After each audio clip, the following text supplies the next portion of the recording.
Rádio Gazeta AM 890. Entrevista.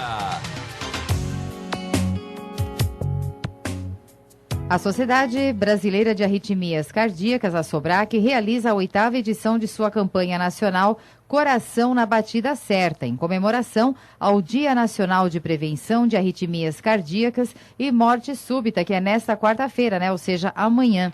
Vamos conversar agora aqui no Bom Dia Gazeta sobre esse assunto com o Dr. Ricardo Alckmin, cardiologista e membro da SOBRAC. Bom dia, Dr. Ricardo. Como é que vai? Tudo bem? Bom dia, tudo bem. É um prazer estar conversando com o senhor para a gente estar falando um pouquinho mais a respeito dessa campanha. O Bom Dia Gazeta sempre conversa todos os anos com a SOBRAC. Então, essa campanha é anual. Mas o que a gente tem de novo nessa edição? Tem alguma novidade? Sim, primeiramente eu queria agradecer a oportunidade de conversar com vocês, com seus ouvintes, a respeito dessa importante ação que a nossa sociedade tem feito nos últimos 8 anos.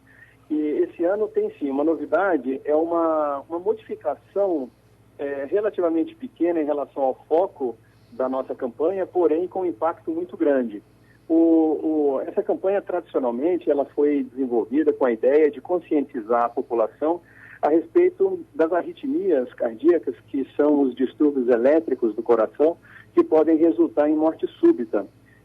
Trazendo informações a respeito de como identificar fatores de risco, como identificar eventuais sintomas que possam predizer a ocorrência de uma arritmia potencialmente grave e assim orientando o paciente a procurar o seu médico para uma avaliação mais detalhada e prevenção também de ocorrência de arritmias que resultem em desmaios, traumas, não necessariamente a morte súbita.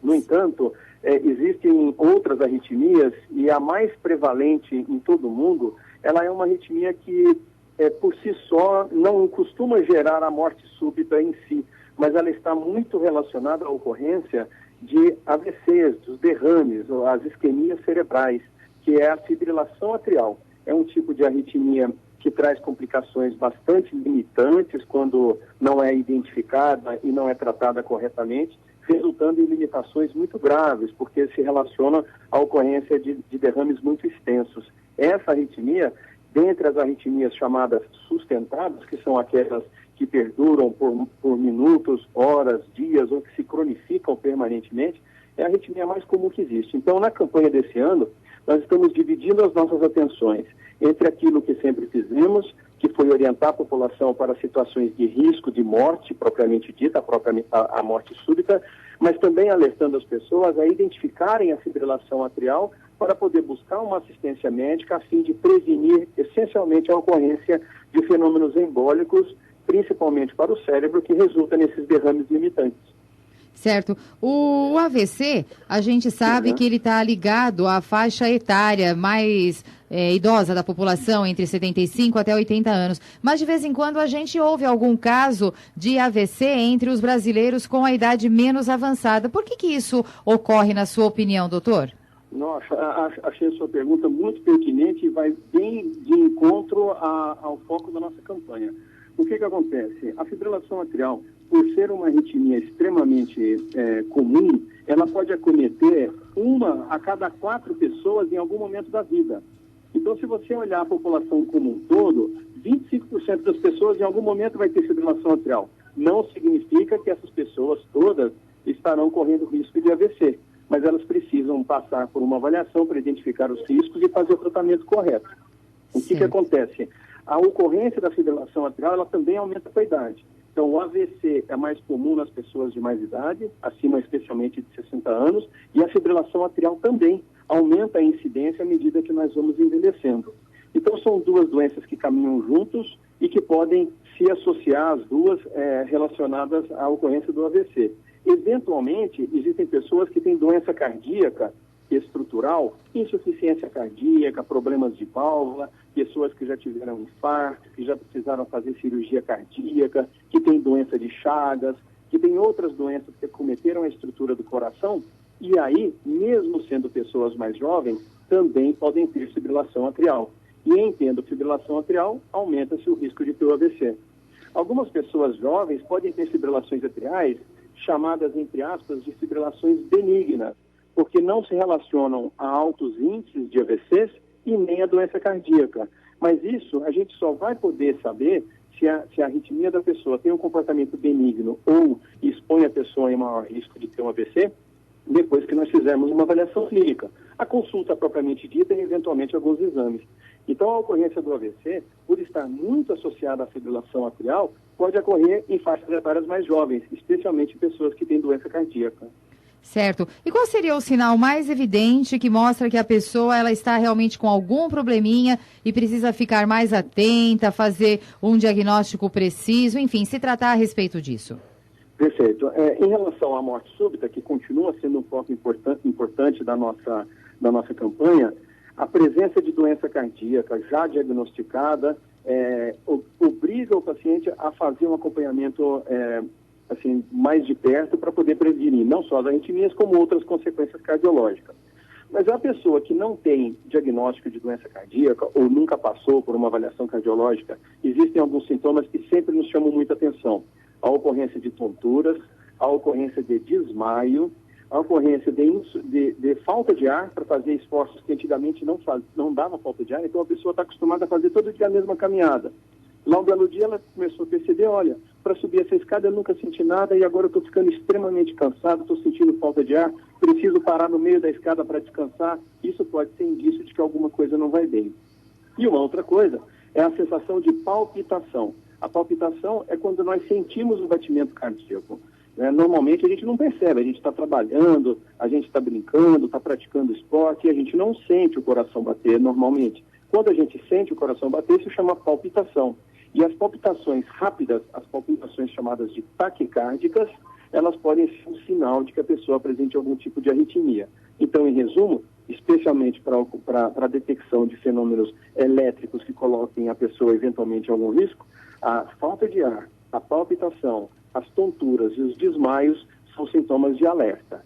Em relação à fibrilação atrial, você também pode ter todos esses sintomas, embora o desmaio seja bem menos frequente, porque, como eu disse no começo, a fibrilação atrial, por si só, ela não é uma arritmia relacionada à ocorrência de morte súbita, mas ela pode causar insuficiência do coração causando falta de ar, ela pode dar palpitações, e existe uma manobra muito simples que ajuda a gente a identificar essa arritmia, que é a irregularidade do pulso. O coração da gente, quando a gente está em repouso, ele bate normalmente de forma muito reguladinha. Ele parece um reloginho batendo em intervalos muito próximos, muito fixos.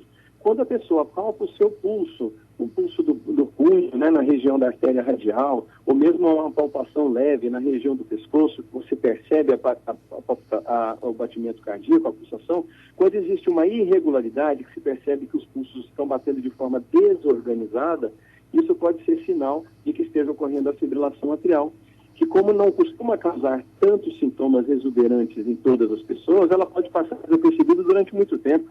E aí as pessoas ficam expostas a um risco de fenômenos embólicos, como o AVC, e sem saber que tem esse diagnóstico. Então, a palpitação, sensação do batimento acelerado do coração e pulsos irregulares são indícios de que possa estar correndo, pelo menos, surtos dessa arritmia que precisa ser controlada. Certo. Outra coisa, muitas pessoas, elas se preocupam com a pressão arterial considerada alta, mas a pressão baixa, ela também deve ser um motivo de preocupação, não é, doutor? A pressão alta, ela sempre preocupa muito mais, porque ela está relacionada a diversas doenças, Ela está relacionada a doenças cardíacas, doenças vasculares periféricas, doenças cerebrais, doenças renais. Então, a hipertensão é realmente um fator de risco muito grave. A pressão baixa em indivíduos assintomáticos, ou seja, que não sentem nada e que não têm nenhuma doença associada, ela não costuma causar tanta preocupação, porque é muito comum pessoas com pressão relativamente baixa ou no limite inferior da normalidade vivendo normalmente o seu dia a dia. No entanto, quando a pessoa tem uma crise de arritmia que está causando queda da pressão, ou então está tendo uma doença cardíaca causando queda da pressão, isso é um fator de alerta também e precisa ser avaliado. Então, assim, a hipertensão, ela continua tendo um papel importantíssimo no desenvolvimento de doenças cardíacas e tem que ser combatida e tem que ser controlada de forma bastante extensiva. A pressão baixa ou no limite inferior da normalidade não costuma causar esses efeitos, a menos que esteja acontecendo como consequência de um outro processo, como, por exemplo, um infarto, uma insuficiência cardíaca ou uma arritmia. Sejam arritmias mais graves, sejam arritmias menos graves, podem causar, inclusive, sintomas, a própria tontura, o desmaio, podem acontecer por queda de pressão e tem que ser avaliado. Bom dia, doutor Ricardo. Aqui quem fala é a Bruna, tudo bem? Tudo bem, Bruna? E falando um pouco sobre o foco de vocês nessa campanha, a fibrilação atrial, o índice de indivíduos com esse tipo de arritmia é considerado alto, doutor? Não entendi. O índice de indivíduos. O índice de indivíduos com essa arritmia. Então, o risco, ele está proporcionalmente ligado a duas situações. A primeira é a ocorrência das embolias, dos fenômenos embólicos. Se uma pessoa que tem fibrilação atrial não faz acompanhamento e tem risco de ter fenômenos embólicos, de uma maneira geral, uma em cada 20 pessoas com fibrilação atrial está exposta ao risco de um derrame. Isso em taxas anuais. Então, por exemplo, se existem 20 pessoas que não sabem que tem fibrilação atrial e que tem fatores de risco para fazer embolia, dessas 20 pessoas, em um ano, uma vai ter derrame. Então, é um risco bastante elevado se nós pensarmos numa cidade como São Paulo, que tem milhões de pessoas.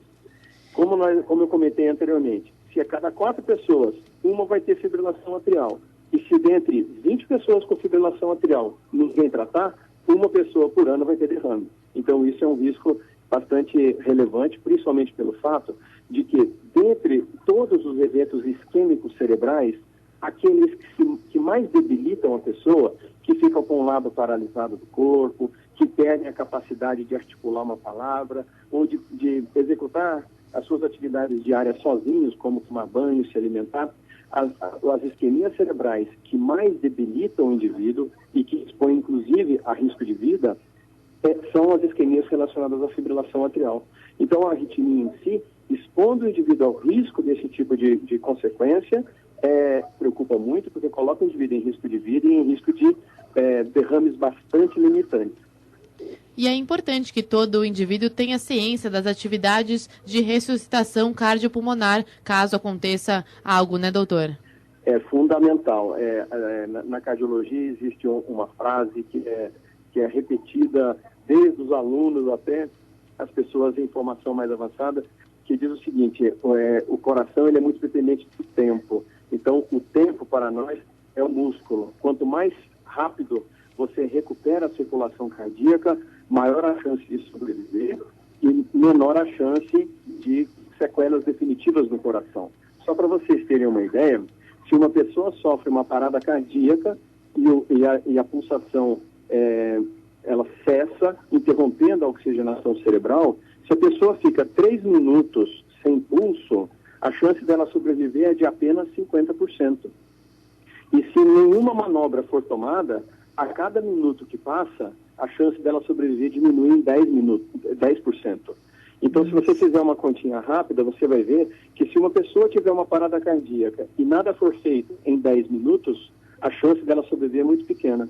Por isso, nós temos que orientar as pessoas como ter a abordagem inicial de reanimação cardiopulmonar, porque se nós dependemos apenas da assistência especializada, seja do SAMU, seja de uma ambulância ou de um pronto-socorro, pode ser que esse tempo não seja suficiente para uma pessoa que esteja no meio do parque, na hora do rush, na hora do trânsito mais complicado, até que um corpo de bombeiros, que o SAMU, que uma ambulância chegue para socorrer a pessoa, já com certeza terá passado muito mais do que 10 minutos e a chance dessa pessoa sobreviver é muito pequena. Então, principalmente nos locais de grandes aglomerações, é importante que as pessoas tenham acesso ao desfibrilador, que é um aparelho que salva pessoas, é a principal medida que se faz a uma pessoa em parada cardíaca, é o choque, porque na imensa maioria das vezes a arritmia potencialmente fatal é uma arritmia que pode ser revertida com choque sobre o tórax, e que as pessoas tenham noções básicas para pelo menos massagear o coração da pessoa até que o socorro especializado tenha acesso àquele indivíduo que está sofrendo daquela parada cardíaca. Se não for isso, a chance de sobreviver realmente é muito pequena. Então, doutor, quais são as medidas preventivas que nós podemos tomar quando falamos de arritmia? A primeira delas é controlar os fatores de risco. Então, as pessoas, sabe, aquelas orientações que nós vemos todo dia sendo divulgado pela mídia, de alimentação saudável, mais ricas em vegetais, verduras, legumes, cereais, evitar as gorduras, evitar as frituras, ter controle sobre massa, sobre alimentações muito calóricas, caminhar, controle de peso, isso tudo continua valendo, inclusive para as arritmias. O segundo passo é identificar sintomas. A pessoa que tem falta de ar, um cansaço, que está fora do seu contexto habitual, ou que tem sensação de palpitações, que tem tontura ou desmaio, precisa passar por uma avaliação. E pessoas que têm fatores de risco, embora não tenha doença nenhuma, mas ele é sedentário, se ele está acima do peso, se ele já teve ou tem hipertensão, se tem diabetes, se tem alteração de colesterol, ele precisa passar numa avaliação de rotina, um chamado check-up com o seu clínico, com o seu cardiologista, para identificar a eventual necessidade de tratamento mais aprofundado para a prevenção de doenças cardíacas como um todo. Porque você prevenindo as doenças cardíacas como um todo, em consequência você está prevenindo também as arritmias cardíacas. Então, doutor, só para finalizar, são diversas ações que vocês vão fazer nessa campanha e durante essa campanha em muitas cidades brasileiras, né? Você pode falar um pouquinho mais dessas ações que a Sobrac vai fazer e quem quiser consultar aonde e como, qual é o site certinho? Perfeito. Esse ano nós mudamos um pouquinho a maneira de fazer nossa divulgação. O ano passado a gente procurou reunir profissionais em várias cidades do Brasil, em locais de aglomeração, como parques, shoppings. Em algumas cidades essas ações ainda vão ser realizadas dessa forma, mas em São Paulo a gente tem orientado as pessoas, principalmente os médicos que são integrantes da Sociedade Brasileira de Arritmias Cardíacas, a SOBRAC, a promover ações mais pulverizadas. Então, em cada centro, em cada hospital, em cada região de assistência de saúde, especialmente nos hospitais que atendem grandes populações, na região de São Paulo, na região central de São Paulo e também em algumas regiões periféricas, que os cardiologistas especializados em arritmias promovam ações. Então, os materiais foram distribuídos para esses centros e a gente recomenda que a população e os próprios pacientes busquem se informar a partir de amanhã, o Dia Nacional de Prevenção de Arritmias e Morte Súbita é o dia 12 de novembro, mas nós recomendamos que esse trabalho seja efetuado especialmente essa semana, mas durante todo o mês de novembro. Então nós recomendamos que as pessoas procurem os hospitais e os pontos de atendimento à saúde próximos de sua casa, principalmente os centros de referência, os hospitais universitários e os hospitais grandes que atendem ao Sistema Único de Saúde. Então tá certo. Doutor Ricardo, muito obrigada pela sua participação. Foi muito esclarecedora essa entrevista e contamos com o senhor em outra oportunidade, conversando ao vivo aqui com a gente no Bom Dia Gazeta, tá certo? Eu que agradeço a vocês e aos seus ouvintes e espero que todo mundo esteja engajado em mais essa campanha da Sobrac. Então tá certo. Um abraço e bom dia. Bom dia. Conversamos com o Dr. Ricardo Alckmin, cardiologista e membro da Sobrac, a Sociedade Brasileira de Arritmias Cardíacas.